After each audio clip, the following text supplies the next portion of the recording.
moment here on Mackey and Judd. I believe this is the third time since last July that we are about to talk Twins baseball. Are you guys ready? A little Twins baseball? Come on, let's get it. Where's the song? Oh, you want the actual song? Yeah, where's the Twins song? All right. We're going to talk some Twins baseball. Let's get it. Gonna win, Twins. We're gonna score. We're gonna win, Twins. Watch that baseball song. Okay. Wow. What a weekend for the Twins here. And it sounds like they're not done yet, but they've been wheeling and dealing over the last 72 hours since baseball and the Players Association reached an agreement to fire this season back up. So the first trade was, and I might be missing a couple like no-name prospects here, so forgive me, but they traded Mitch Garver to the Rangers for shortstop and sort of backup catcher Isaiah Kiner-Falefa. And at the time, it was like, oh, okay, that's interesting. They're trading one of their best power-hitting bats and a guy that can play two or three positions in Mitch Garver for a good defensive shortstop who can hit a little bit, steal some bases. Okay, so that means Polanco at second, Arraez goes back to a utility role, and maybe this is the bridge. Maybe Kiner-Falefa is the bridge to Royce Lewis. Like that was kind of the first thought process, right? Yes. And even the Twins were sending out little like graphics of Kiner-Falefa. Yeah, he's coming in. It's going to be great. Well, pause that for a second because the second trade comes in, and the Twins trade their first-round pick, 100-mile-per-hour throwing Chase Petty, who's probably like 2 or 3 years minimum away from – he's a high school pitcher, so he's probably more like 3 or 4 years away from actually contributing in the big leagues. And there's some question about – is he a high-end starter? Is he a reliever? And they do what we have been begging them to do for years, which is trade prospects for established players when you think you can win. Now, would have been nice to do this for Sonny Gray, by the way, 32-year-old Sonny Gray, who has been he's a good, solid number 2 starter who once in a while will give you number 1 vibes, big strikeout guy. And my first thought here is awesome, love it. My second thought is, where was this 2 years ago? Why are you trading for, what was the guy's name? Sam Dyson with a shoulder problem and nobody else when you have the greatest power hitting team in baseball history. But now it's like when the roster is kind of in flux, now you pull this trade off. And then last night, they turn around and trade Kiner-Falefa, who was here for like 35 hours, Ben Rortvedt, backup catcher, defensive catcher, and Josh Donaldson's entire $50+ million contract to the Yankees for Gary Sanchez, catcher, power hitter, DH type, and Gio Urshella, third baseman, can dabble in shortstop. So, and there's Dex. Do you have a soundbite you want to play this thing from Joel Sherman? Let's do this. We'll play this and then we can react to it. Third baseman to replace Donaldson, but more importantly, they get out of the $50 million they owe Donaldson. They just saw it as too much risk for that player who's had a lot of injuries the last few years to his lower half. And now, how do they spin that money? There's kind of an information superhighway in baseball, and as soon as this trade was made last night, I got multiple texts from executives that were like, I'll put some money on Trevor Story ending up at shortstop for the Minnesota Twins. Reckless speculation. What? Your thoughts? So, okay. I have so many thoughts here. One is I have to admit I am, and I'm embarrassed to say this so quickly, I am relapsing on baseball a bit, okay? Me too. So I need help. Hello. You guys, stay strong. My name is Judd, and I'm a baseballaholic. Why? Because Gio Urshella or Sonny Gray? Where's my jersey? I'm just excited by the moves. I just like moves. I love this. But anyway, so here's where I'm scared. So after all these moves were done, Trevor Story's name 1000% now has been bandied about by some people who definitely know what they're talking about in connection to the Twins, because there are a few shortstops that desperately need jobs, and some of them are very good. Okay. The Twins did save $51.5 million to be exact on Donaldson's contract. And right now over 2 years. Yes, exactly. And right now they are saving $42 million on their 2022 payroll. That's all great. But here's where I'm scared, and here's where I really need help. Do I buy into the Trevor Story stuff? Because like that's exciting. Like if you are going to go get him, that's going to give you a very solid defensive player and a shortstop whose splits probably got a little bit fooled us a little bit because of the fact that he played a course field, but nonetheless, he is a good player. He's a very solid player. Do I get excited by that? Or do I say they're trying to save cash and they might make a move, but like this, all of these big moves are going to end with just a little move at the end to get a shortstop. I'm afraid to buy in because I just feel like I've gone down this Twins path before of excitement of, okay, now what? And you get to the cliff and you just fall off the cliff and die. Yeah, I think this is so interesting. First of all, from a payroll perspective, the Twins have only spent, now that Donaldson's off the books, and and just real quick, Gio Urshella, 30 years old, 2 years left on his contract, and right now he's sitting in because he's an arbitration guy, he's sitting between like $6 and $10 million somewhere. And then Gary Sanchez, 29 years old, 1 year left on the contract. He's kind of a feast or famine power hitter with a below average catching acumen. Oh yeah. And anyhow, the Twins come out in front in terms of dollars saved, even bringing those two guys on board. Donaldson made a lot more money than those two guys do. Mm-hmm. And so with that, they've only spent like $80 to $90 million in payroll, depending on where the arbitration guys fall. So they're like, I mean, they're $30 million less than they spent 10 years ago on payroll right now. More than that, actually. So they can spend a lot of money on the 2022 roster, and they don't have that much money committed beyond 2022. Yep. So I guess what I would say is keep going. The Twins are never the team that's caught up in a flurry of activity in the offseason like this, right? They're never the team that's trading one of their top 5 or 6 prospects for an established pitcher, even though they've had 5 or 6 moments where they should have over the past 2 decades. Right. And so I almost say if, these moves are kind of fun and great, but like it doesn't make sense to trade for Sonny Gray, even though he has 2 years left. It's not just a rental. You get 2 years of Sonny Gray. It doesn't make sense to do that unless you have another huge move in your back pocket to help win in 2022. And we'll see. I love that idea. And I agree. What I'm saying is it's one thing to say it, right? Because, yes, if you put the pieces of the puzzle together, it makes sense that there is another big move to come, most likely at shortstop. But it's the Twins. And so I feel silly saying, yeah, you know what? That's next. Trevor Story's next. I can't do it. I'm too gun-shy, you guys. No, I'm ready to get hurt again. I'm ready to get hurt again. But why you? There's some other big money teams in the mix, too. Like, how far are they going to have to go? He's 28, 29, so you're going to wind up probably having to go 8, 9, 10 years on a $250, $300 million contract to outbid other teams. Yes. They've never done anything like that before. They've only signed 2 $100 million contracts in their franchise history. Joe Mauer 10 years ago. Yes. And Josh Donaldson, I think when you include the buyout, was like exactly $100 million or something like that. Unless I'm missing someone. I don't think they have 2 $100 million contracts. They're going to have to go, I think, over $200 million to get Trevor Story. An ownership group that's the most passive, uncurious. And that's what I'm saying. Set of owners. I don't trust this.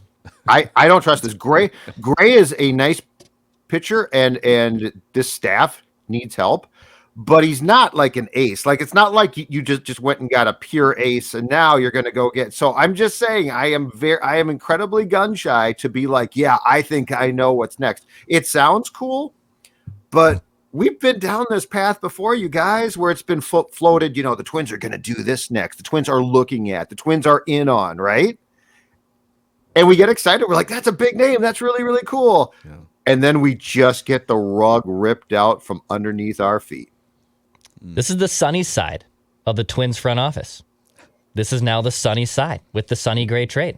That's what this is. And that was the first one before the damn domino drops last night that they're trading away Josh Donaldson to the Yankees and they're getting Urshella and Gary Sanchez. Now conflicting reports if they want to keep Gary Sanchez long term.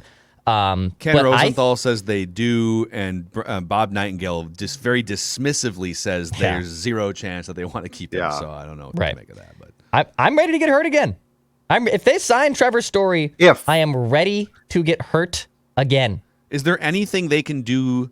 Because going into last week, Fangraphs had them, and they're not always spot on with these, but Fangraphs had them as a 75-win team. And I'm not sure anyone who looked at that pitching staff and bullpen and some of the, like, Donaldson aging, I don't think anyone would have full-on disagreed and said, no, this is a 95-win team. This team had major pitching holes especially. Does the addition of Sonny Gray and the swapping out of Mitch Garver and Josh Donaldson for Gary Sanchez and Gio Urshella, how far beyond 75 wins does that get you? I mean, does it get you to 78, to 80? Right it doesn't now, get you to 90. No, you are a work in progress at the very best. No, I feel this is exciting. It's still fun, though. It's like, oh, look at the fun. Twins. Right. Look at the Twins. Exactly. They're making trades. Unbelievable. But yeah, I do not have any and Gary Sanchez, if they keep him, keep in mind, one, he's a terrible catcher. He's probably a DH long term, and I think so.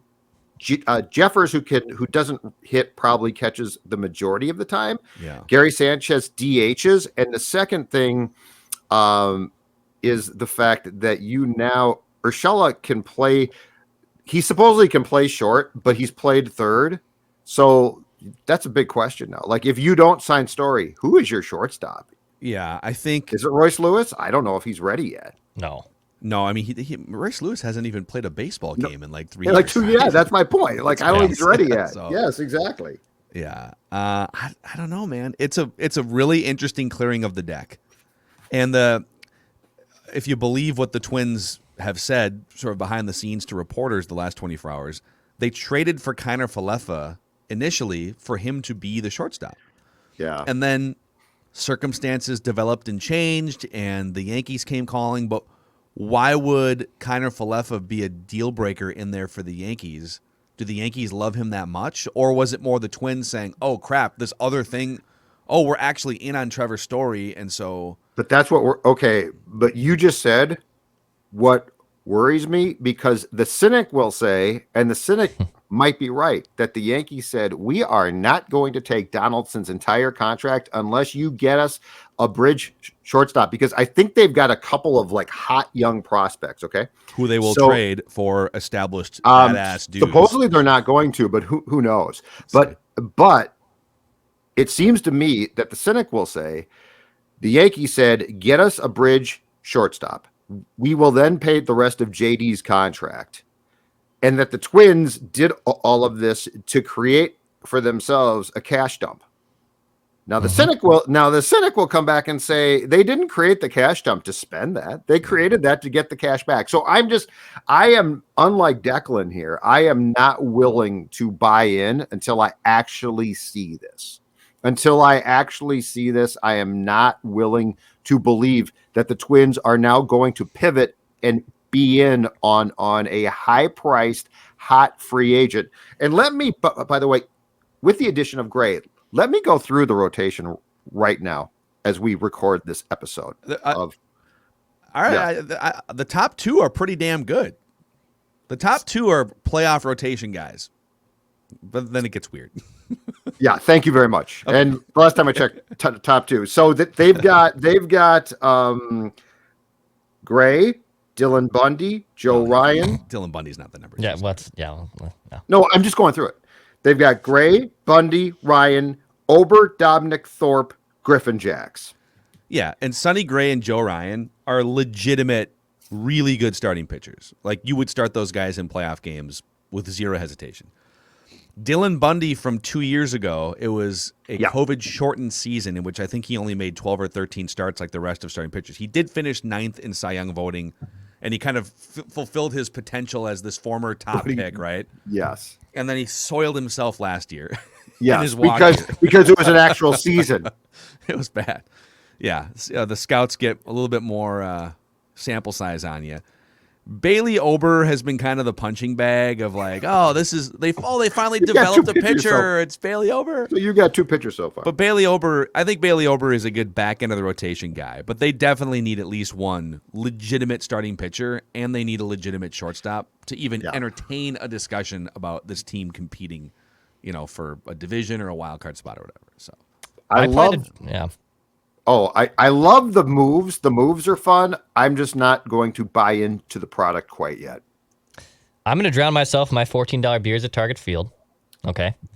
And when they sign Trevor Story and I have my jersey and they get another pitcher and they're competing in this terrible AL Central division, I don't think it's that far-fetched they can compete for one of these new wildcard teams. The White I don't Sox think it's aren't. Oh, the yeah. White Sox are good. The White Sox are good. With 12 teams, yeah.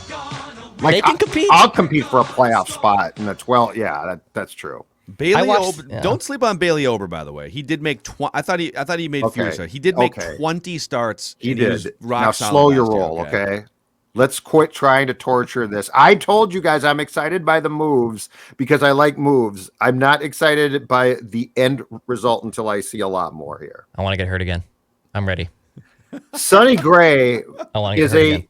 Is a nice and necessary pickup, but I do not believe he is the answer to all that ails the Minnesota Twins. Okay, here's another question. Excuse me.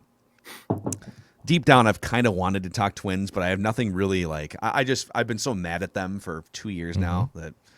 But I think my question is: these guys have been around, Derek Falvey and Thad Levine for what, 5 years? They took over, was 18, 17, somewhere in there. They've been around for like 5 years. The disastrous year was 16, correct? And then they came around in 17. 17. They went to the play-in game after the 16th beat, right? Yes. So we're going into like the 6th season of Derek Falvey, Thad Levine. And the only starting pitcher that they have developed is Bailey Ober, I think. They trade now, and again, find pitching however you can find it. If it's a trade, awesome. If it's a signing, awesome. Like they shouldn't just be, pigeonholed into like, if you don't develop someone, then you're not, your job is to build a roster. But Falvey was brought in as this pitching guru from the Indians pitching pipeline, and he was part of the front office that sniffed out Corey Kluber in a trade with San Diego and developed all these guys who were, Cy Young Award contenders. And unless I'm missing something, Bailey Ober is the only viable starting pitcher that they have developed in the 6 years. Barrios was already part of the organization. Yep. There just hasn't been a lot. They've whiffed on free agent signings. Is this trade for Sonny Gray, Chase Petty, who again is a first-round pick, 100-mile-an-hour throwing high school pitcher? Yeah. Is this the first admission that, you know what? I think we're good on trying to develop these guys. Let's just take this as a trade chip and move it for an established guy and fix the pitching staff that way. It might be the first one. Yeah. I'm trying to think if they have started to do this with pitching, and I don't think so. So, yeah, it's probably the first time. But make no mistake, they are desperate. Like, this rotation without Gray has, one guy? Yeah, Joe Ryan. Joe Ryan's the only guy. And last time I checked, I believe the regular season starts April the 7th. So I think desperation can obviously drive you to do things that you probably don't want to do, but I will applaud the fact that this team took a high draft pick and traded him, because this team's problem for years has been prospect hoarding, or so it seems. Yeah. And that does not work. So, and one more thought on Ober, and he's not unlike several other pitchers across Major League Baseball, but he's really like a 4 2/3 guy. He's, or with Rocco, like 2 2/3, and then just gets out. He's like pretty consistently not going beyond like, the first out in the 5th or 6th inning, right. Like that's what he's going to give you 2 trips through and then kind of cross your fingers. Sonny Gray is more of an old school. By old school, I mean like 7 years ago, where you can leave him out there for 6-7 innings. Oh my God, really? He's not a horse, but like right. You can trust him, I think, more often a third time through the order than a Bailey or Ober. They're not going to actively look to put him out there a third time through the order. That's not their philosophy. But I think you need someone else that you can trust to, like, if the game gets into the 6th or 7th inning, you can still ride him once every 4 starts. And they don't have a lot of those guys. So the Twins, man. They're going for it. They are. 10 Are they going for it? They're going for it. No, they're not They're going for it. Why would they make the Sonny Gray trade if they're not going for it? I think Declan's right. I think they are trying to sneak into a 12-team playoff field now per league. But there's a difference, as we've talked about on Purple Daily for a long time. There's a difference between trying to get into the playoffs and actually going for a championship. And I think they're trying to desperately get in. But again, the Trevor Story thing, come on, you guys. Don't do that to me. Don't do that to me. Not you, Phil. Not you. Don't do that to me. The Trevor Story thing, if they do that, at least it's going to be exciting. Yeah. If they don't, it's going to be a massive cash grab. Trevor Story is a game changer. He's one of the best shortstops in baseball. Coors Field helps, but pretty good. Right, but he's good defensively. He's at a good age. Like, there's a lot to like there. Yeah. If they sign him, it shows a commitment to at least care. Yeah. Man, people are just hammering us still on this Kirk Cousins stuff. Just hammering us. This guy's coming at me saying, because I've correctly said, by the way, that Kirk has not contended for championships in high school, college, or the pros. And now there's a couple people like, you can't go back to high school and college. I'm just saying. Joe Burrow won championships before the NFL. People are mad at you? It's shocking. Mackey. All right, we should probably, shut up here and prepare for tampering day here. Let Declan do his thing, but we'll be back tomorrow, Mackey and Judd, and maybe we'll talk Twins more than once every 3 or 4, 6 months on this show. So in.